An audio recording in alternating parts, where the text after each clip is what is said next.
जय श्री महाकाल, जय मां शमशान काली। साधकों, पिछली वीडियो में मैंने आपको सट कर्म के बारे में बताया था, जिनका तंत्र में एक विशेष महत्व है।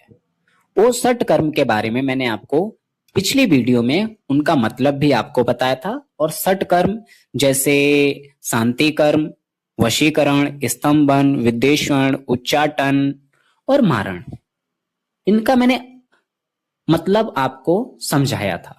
और मैंने आपको बताया था कि अब मैं 6 वीडियो के माध्यम से ये सट कर्म को अच्छे से विस्तार पूर्वक आपको समझाऊंगा।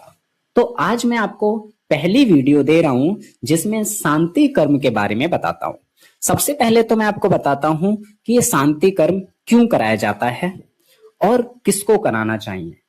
तो शांति कर्म की अगर हम बात करें, अगर ऐसे दोष आपके जीवन में लगे हों, जैसे कुल देवी देवता आपसे प्रसन्न ना हो, जिनकी वजह से घर में अशांति फैली हो, पितृ दोष आपको लगा हो, जिसकी वजह से आपके घर में अशांति फैली हुई हो, या फिर गृह दोष बाधा आपको लगी हो, इनके कारण से भी आपके घर परिवार में कलेश होता रहता है, शांति नहीं रहती।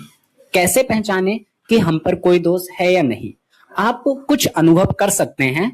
पूरी तरह से तो आपको एक अच्छा तांत्रिक ही बता पाएगा जो अच्छा ज्ञान रखता होगा कि आप कौन से दोष से पीड़ित हैं। लेकिन आप स्वयं कुछ अनुभव कर सकते हैं, जैसे आपके घर में हमेशा कलेश, लड़ाई झगड़े होना, या आप कोई कार्य करने जा रहे हो और आपको 100% उम्मीद हो कि ये कार्य मेरा हो ही जाएगा, लेकिन वो कार्य आपका ना हो। ऐसा आप एक बार नहीं, हर बार महसूस करेंगे। बार बार किसी काम को करने जाएंगे और आपको वहां कोई बाधा नजर ही नहीं आएगी। आपको लगेगा कि ये कार्य मेरा 100% पूर्ण हो जाएगा, लेकिन उसमें भी कई बाधाएं लग जाएंगी और वो आपका कार्य पूर्ण नहीं हो पाएगा। तो ये कुछ अनुभव हैं जिनके द्वारा आप महसूस कर सकते हैं कि हाँ, आप पर कोई दोष लगा हुआ है।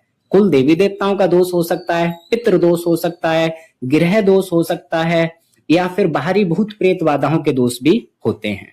तो अब हम बात करेंगे कि इनको दूर करने का उपाय क्या है। तो सबसे पहले तो आपको ये जानना जरूरी है कि आप पर कौन सा दोष लगा हुआ है। जब आप वो दोष को जान जाएंगे, तब उसका निवारण कर पाएंगे।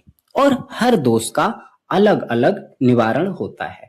कुल देवी देवता अगर प्रसन्न नहीं है, रुष्ट हैं आपसे, तो फिर उनको प्रसन्न करना पड़ेगा। उनका विधि विधान कुछ और होगा।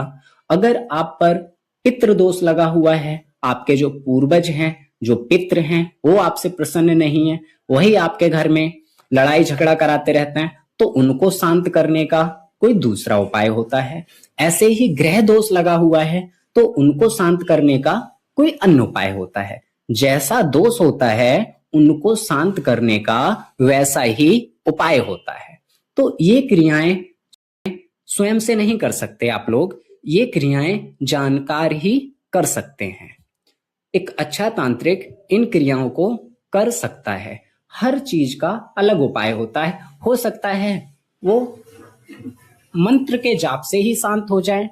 कुछ क्रियाओं में हवन करने पड़ते हैं, कुछ क्रियाओं में अनुष्ठान करने पड़ते हैं। तो जैसा दोष होता है, उसका निवारण भी वैसा ही होता है। उम्मीद करता हूं आप शांति कर्म के बारे में समझ गए होंगे। इससे होने वाले जो प्रभाव आपके जीवन में पड़ते हैं, वो भी आप समझ गए होंगे। फिर आपने ये क्रियाएं करा ली। कराने के बाद आपको कैसे पता चलेगा कि मेरा कार्य हुआ या नहीं, मैंने जो शांति कर्म कराया वो विधि विधान से हुआ या नहीं? अब आप महसूस करेंगे अपने जीवन में कि अभी कुछ समय पहले जब आप पर ये दोष लगा हुआ था, तो आपके घर में हमेशा लड़ाई झगड़े, दुख, कलेश आपको हमेशा लगे रहते थे। लेकिन अब आप महसूस करेंगे कि आपके घर में एक अजीब सी शांति है।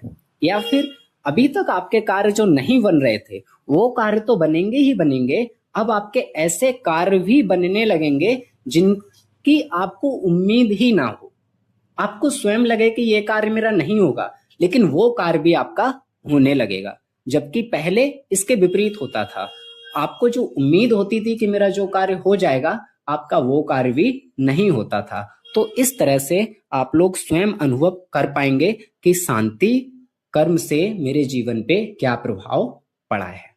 आज के लिए इतना ही काफी। फिर मिलते हैं अगले क्रिया की जानकारी के साथ। तब तक के लिए जय श्री महाकाल।